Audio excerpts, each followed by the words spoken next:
多次獲選中國最佳機場、亞洲最佳機場、全球最繁忙貨運機場係邊一個呢？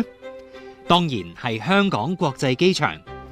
有大約130間航空公司營運，連接全球大約200個航點，5個鐘頭航程覆蓋全球過半人口，貨運量超過10年位列第一。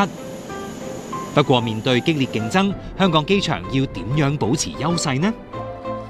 ？2025年1月，國產客機 C919 開通滬港定期航線，令香港成為內地以外第一個設有 C919 固定航班嘅城市，為飛機維修同人才培育帶嚟新機遇。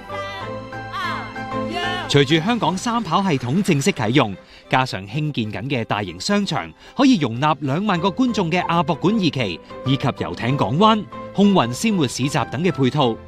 呢度將會成為集旅遊、商業、休閒為一體嘅綜合航天城，為經濟帶嚟新增長動力。從啟德到赤鱲角，從城市機場到機場城市，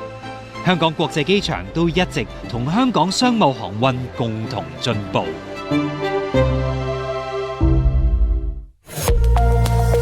融入國家發展，鞏固國際優勢，團結香港，聯通世界。